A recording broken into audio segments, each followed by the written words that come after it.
Hey, it's been said that the hardest person to lead is yourself.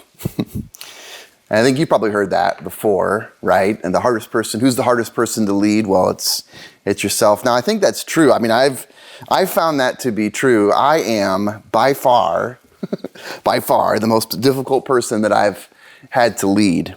And unfortunately, the news, for me at least, doesn't get better from there. It gets worse. I think I'm also just plain difficult to lead, period.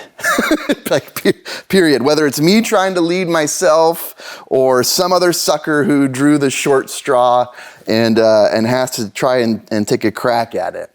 Because why? Well, I mean, I think people who are easier to lead, they're humble, they're approachable, they're a good listener, like all of those really good and really Christ-like things. And I find my way back to most of those things, like eventually most of the time. But a lot of the time, that's not where I start when I'm being led. Instead, I usually start with either skepticism or pushback or maybe challenge. And if you're going to lead me, you got to kind of labor with me through some of that. And I got to see that you're willing to kind of go to the mat with me on some things, or I can be pretty quick to dismiss you.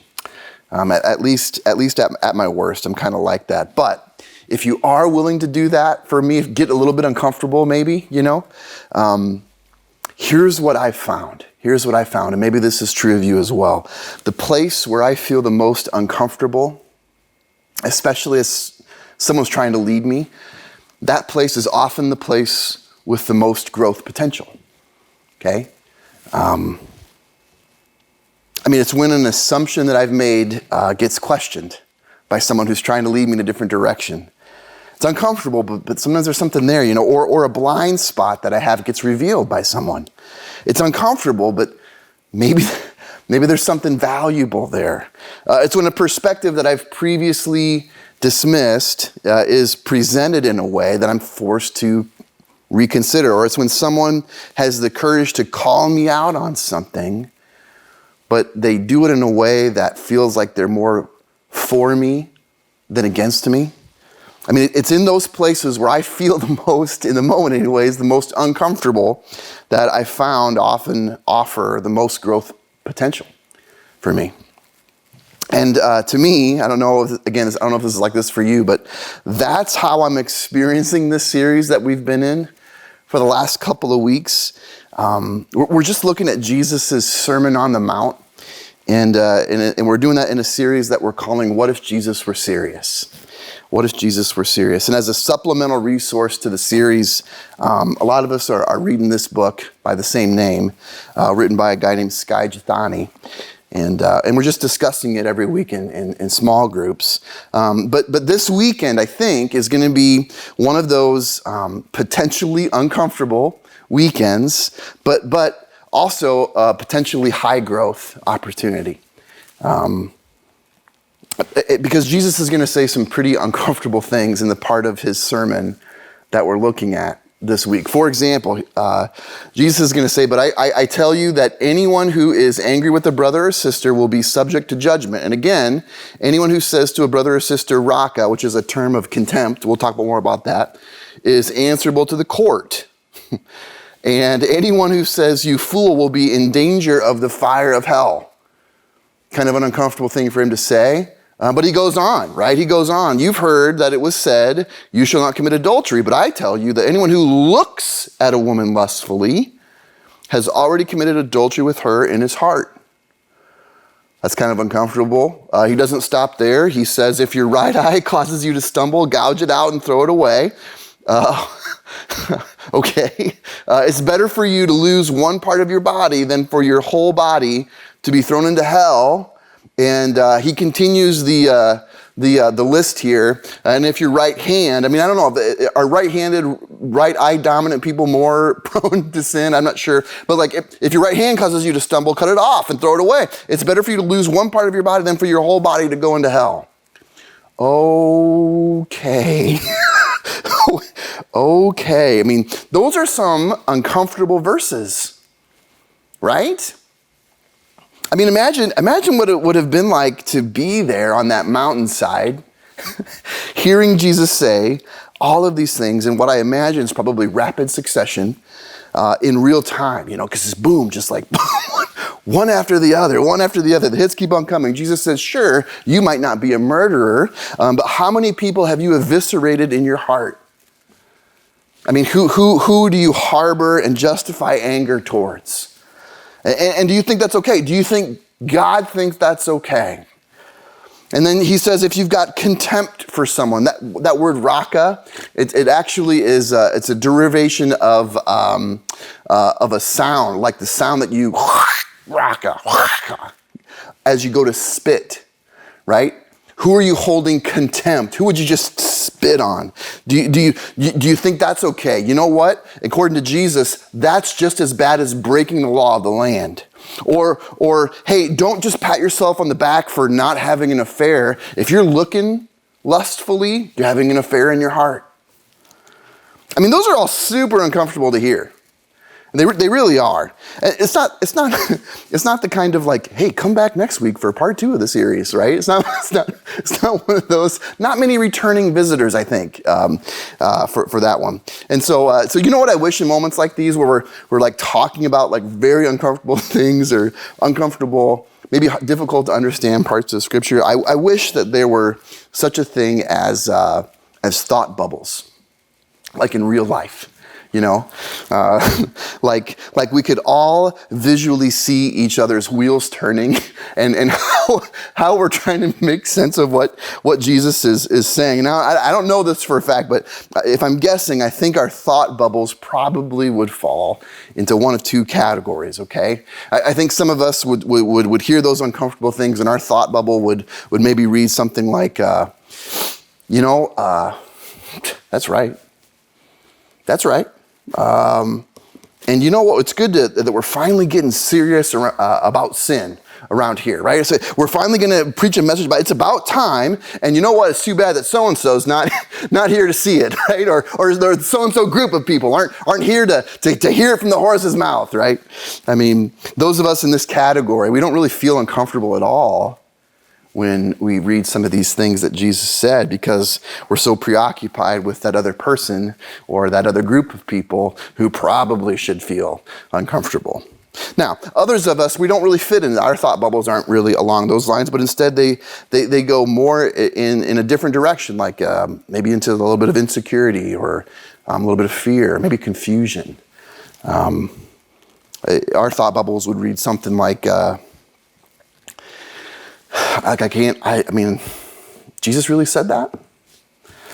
And that's in the New Testament, not the Old. And is that what he really meant? Does he really want a bunch of one-eyed, one-handed people in heaven? I mean, and then how does that square up with some of the other things Jesus says, like love and grace and mercy and forgiveness and all those other things that I kind of like? I mean, I get angry sometimes, or I've looked a little too long sometimes. I mean, am I going to hell for that? Now, I don't know if you fit into either of those 2 categories neatly, or if more likely maybe your thoughts and feelings fall, somewhere in between those 2 as you're confronted with what Jesus is saying here. But either way, here's what I think is true. I think we tend to either give ourselves a break and condemn others, or we lean a little bit more towards giving ourselves a black eye and condemn ourselves on the basis of our behavior as we look at Jesus' words like this, right? We either kind of condemn others or we condemn ourselves. We give others a black eye or we give ourselves a black eye. And we do that on the basis of our behavior. We have a tendency, I think, to lean one way or the other. Either I'm not as bad and someone else is way worse, or I never measure up and how could God ever love me? And we do that when we look at the life that we're living, how we talk and act, how we behave. We have a tendency, I think, to lean one way or the other. Now, here's the deal. For Jesus, the problem that he wants to see is much deeper than just our behavior. It's much deeper. Much deeper than just what's on the surface, right? Much deeper than just what everyone else can see. Much deeper than how we kind of judge ourselves sometimes. And this is really where I'd like to encourage you this weekend to think along so maybe the lines of a different way, or a third camp. Not this camp or the other, but on this level. See, but for Jesus, the problem that he wants to see is much deeper than our behavior. And here's what it gets down to. It's at a heart level. A heart level. See, in these uncomfortable passages, this is really what Jesus is illuminating in a really uncomfortable way, but I think a very helpful way if we let it. Jesus wants us to take an honest look at what's going on inside of us. What's going on at a heart level. Now, in the Bible, the heart is a metaphor. It's not just the thing that pumps blood throughout your body. It's the part of who you are that contains what you desire. It's your will, or the part of you that influences and forms your decisions that you make or that you don't make. It's your emotions, it's your values, it's your character. The heart is all of who you really are at your core, out of which everything else flows out. That's your heart. And while we as human beings are masterful at masking what's going on in our heart, at least towards one another, or maybe minimizing what's going on in our heart, Jesus points us right to it. He wants us to get right down to it, because if we can see, along with Jesus, with his help, if we can see our heart, what grips it, what ails it, and what it needs, if we can see that, if we allow Jesus to help us see that, then we might just see our need for Jesus himself. See, it's why Jesus doesn't just talk about murder, he talks about anger. It's why he doesn't just talk about adultery, he talks about lust. It's why he doesn't just talk about libel or like false misrepresentation that you could go to court for. He talks about contempt and how that should be just as bad as breaking this other law. See, those are all heart issues: anger, lust, contempt. Those are all things that are going on inside of us. And that's the level that Jesus wants us to get down to with him. What's going on in our heart? It's why the section of the book that we're going to be in this week, working through together, is called Inside Out Righteousness. Inside out righteousness at a heart level, because Jesus wants us, he wants to make us righteous, not just on the outside, but from the inside out, all the way down at a heart level. And if you're working through the book this week, you're going to come across a chapter, a short chapter entitled, If Jesus Was Serious, in this part of his sermon, if Jesus was serious, then we will not contribute to our outrage culture. We will not contribute to our outrage culture. And that's an interesting term, outrage culture, an accurate term, I think, that captures a major aspect of our culture today. It really, really is outrage. And as you work through it, the way that Skye describes it might surprise you a little bit, because he doesn't just talk about the outrage that's like on social media, or that runs rampant out in the world these days, or in the culture around us. Instead, he kind of talks about the outrage that often gets directed at him by other Christians. So Skye, the author here, along with another guy, Phil Vischer, they host a podcast. Now, Phil Vischer may not know that name. You may not know him by name, I've just been trying to say there, but you may know an animated series he created a couple of decades ago now called The Veggie Tales. And Skye and Phil host this podcast called The Holy Post. And here's what Skye's going to share in this chapter about it. He says, it seems like our entire culture, including the church, is addicted to outrage. Anger's become the acceptable, even expected sign of one's commitment to any cause. I've learned that if I fail to show sufficient outrage on my podcast or in a sermon or whatever, I will receive messages from other Christians who are angered by my lack of anger. And it goes on to say, they usually say, don't you care that, somewhere in their tweet or post or email to him. I sometimes feel that my credibility as a Christian depends on my willingness to brandish my anger. In some Christian communities, particularly online, anger is so ubiquitous that one might suspect is a fruit of the Spirit. And he actually illustrates, every chapter's got a little illustration. Here's how he illustrates it. Right. The fruit of the Spirit, Galatians, love, joy, peace, patience, kindness, goodness, outrage! Faithfulness, gentleness, and self-control. That's what it feels like to him. And he'll go on to hypothesize a little bit of why this culture of outrage, from his perspective, has infiltrated the church. And his guess is that it might have something to do with like a felt loss or a perceived loss of cultural significance. Like Christians aren't as culturally significant as they once were. And maybe we feel that way because society increasingly reflects values that differ or that go against ours. And we really don't feel, maybe we feel powerless. Like we can't do anything about it. Like they're passing laws or they're pop culture or they're advancing an agenda and we can't do anything about it. And so maybe we're working through the stages of grief. The first one was denial, and now we're moving on to the second stage, which is anger. Now, I don't know if that's the case or not, but I do know that Sky is pointing to something that is very similar to what Jesus is pointing out and pointing us to in this part of his sermon. So let's put that text back on the screen there, and this time with the verse that precedes it. So here's what Jesus says.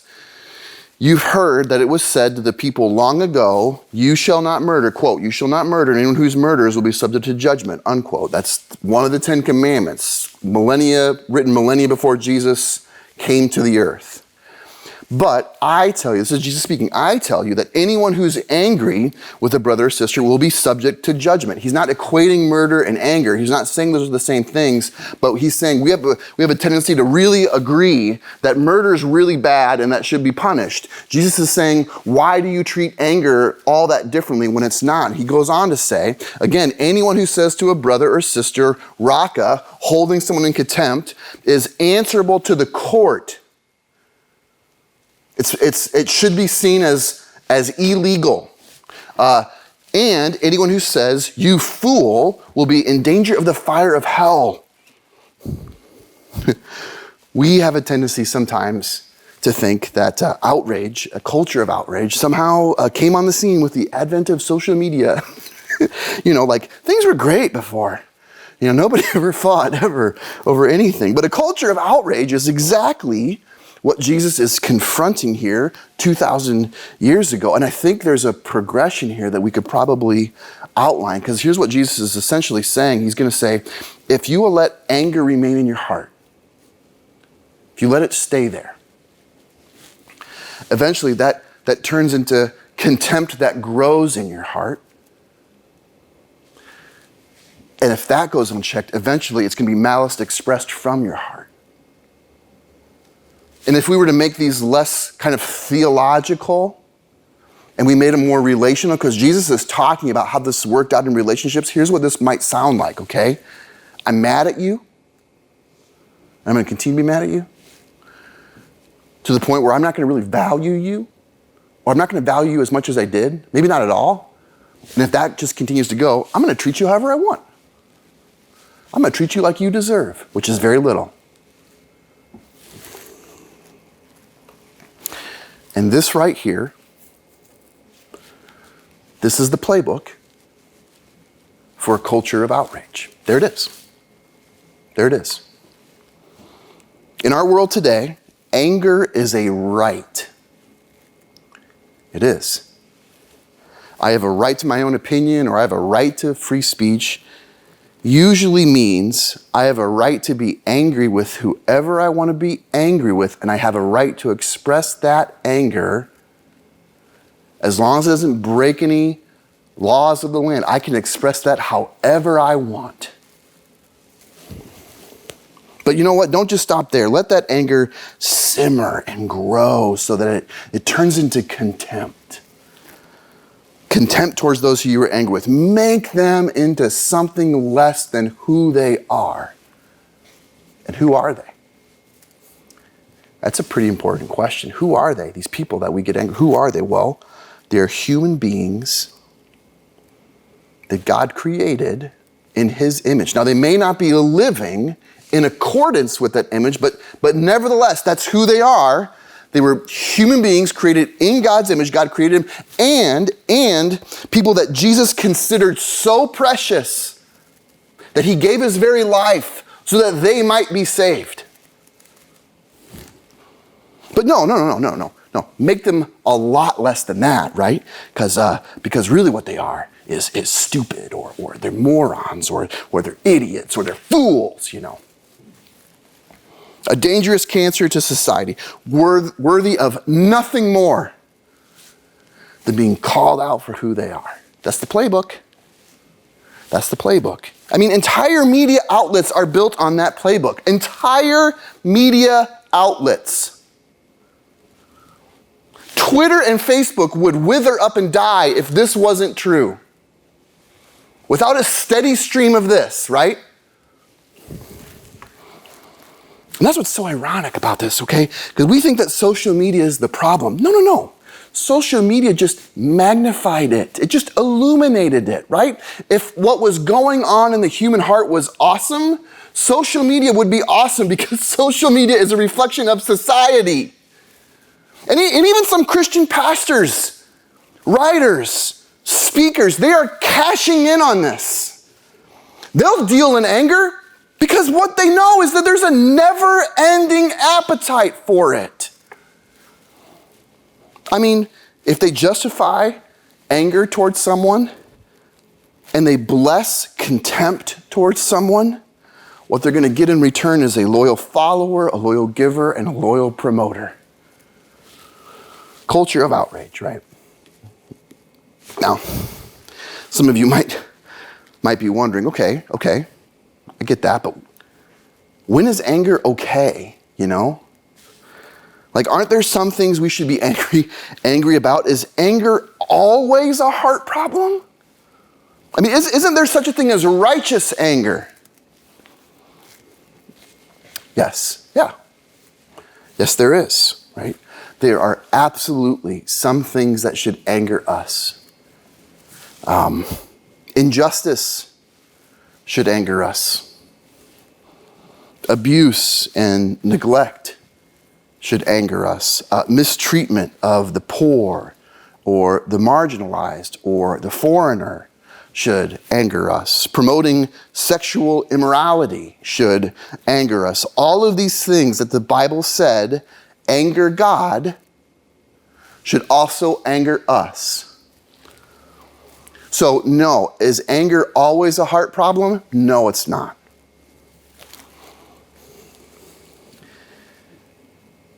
It's just that Jesus was the only one who was righteous. You and me, we're not. And so Jesus' anger never had mixed motives. It was always righteous. But you know what? Almost always our anger is a mixture of righteousness and unrighteousness because that's who we are. And so the question really is, how do I know? How do we know if our anger is actually a heart problem? Here's how you know. Your anger is a heart problem if it pushes you towards contempt rather than concern. It's a heart problem if your anger pushes you towards contempt for someone, viewing less of them, justifying whatever you want to justify towards them. If it pushes you towards that, it's a heart problem as opposed to concern. Because why? Because the end game for Jesus always is love. Even when he was angry, the end game was always love. And so you and I, we cannot settle for less.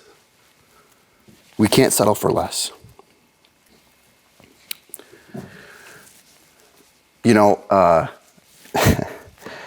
I've said things in the last 18 months that have made people angry, and I'm not trying to make light of that. Okay, Because I'm aware that I do that sometimes, and I think honestly it's part of my job, it's part of my responsibility. And so when I do that, or I sense I'm about to do that, I am prayerful. I try to do it well.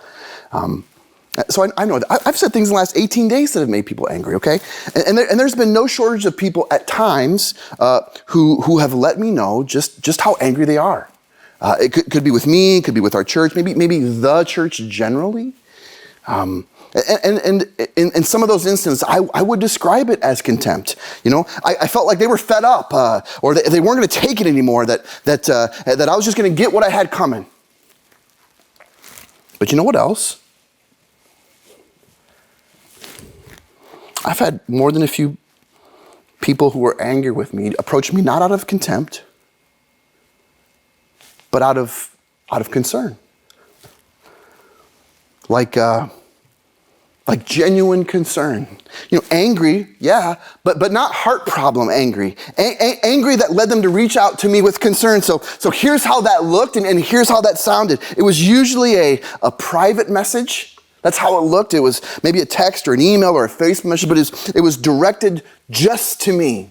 They weren't trying to leverage a bunch of public opinion and stir up. No, they were just trying to talk to me. So it showed up. Their concern showed up in how they reached out to me, and then what they shared and how they shared it, how they expressed it. That expressed concern also.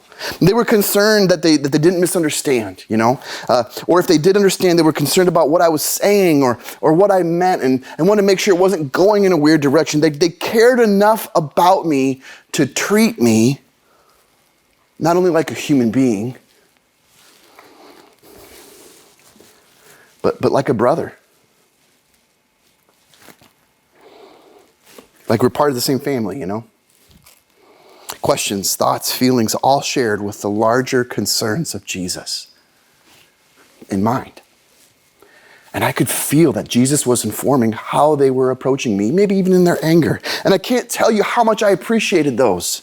Because in almost every case, we may not have left the conversation seeing exactly eye to eye on everything.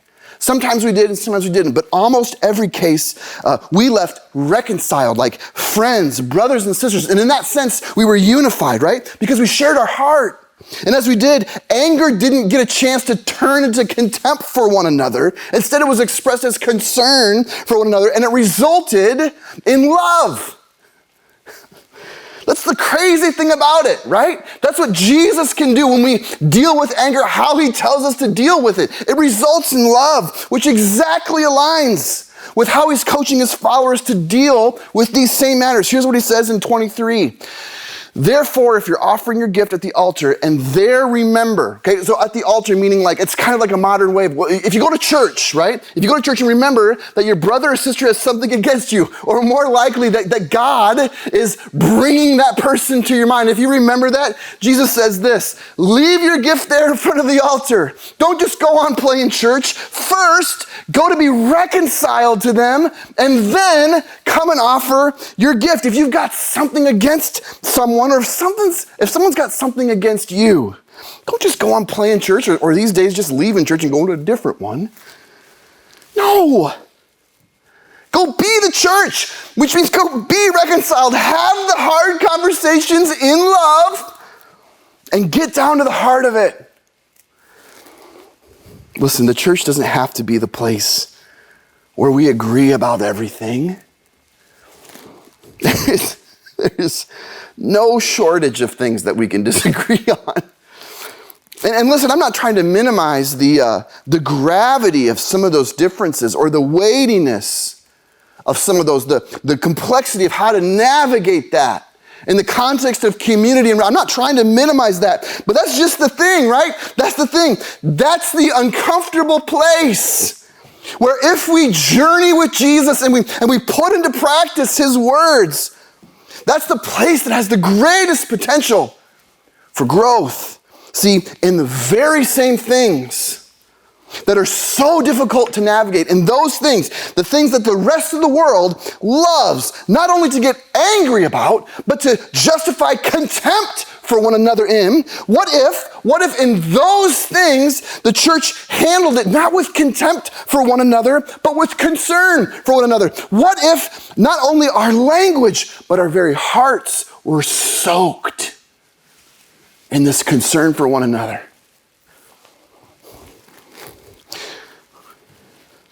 What if the puppet strings of contempt found no attachment in the church? Because church people were people that always got down to the heart of the matter.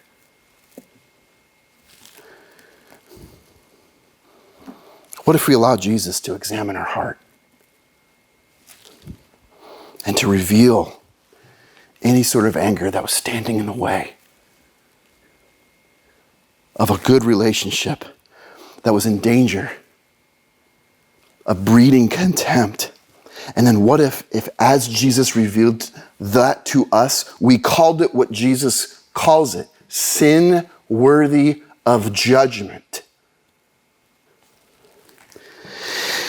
And what if we start admitting it and calling it what Jesus calls it, which is confession? What if we then follow Jesus' instruction of going and being reconciled? What if the church was the place where imperfect people didn't justify their anger, didn't wink at lust, and just to pretend that they're better than who they really are? And instead, what if the church was a place where people understood that Jesus was about more than just scrubbing their behavior, but actually changing people from the inside out, changing people in ways that the rest of the world cannot change people? What if the things that are tearing our world apart into polarized factions, what if those things were powerless in the church? Because it was made up of people who refused to let it grow in their heart, who refused to let it dictate and kill their relationships with one another.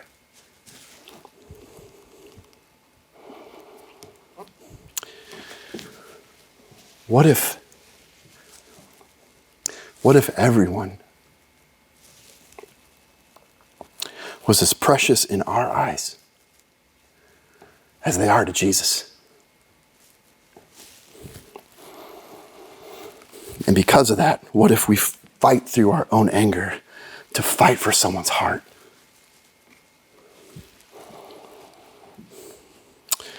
What if our church was the place where someone who's just weary of all the rage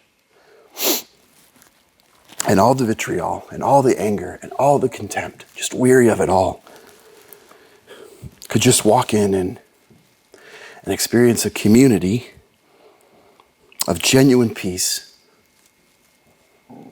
and heartfelt love that demanded an explanation. And that explanation only could be that Jesus can really change the unchangeable human heart. What if? Let me just pray. We just pray to that end. Jesus, give us a vision. Give us a vision for what it would be like if we let you get down to our heart. Give us a vision. Let your word this week from your sermon seep down into that very heart of ours. And may you change us because of it. In your name we pray, Jesus. Amen.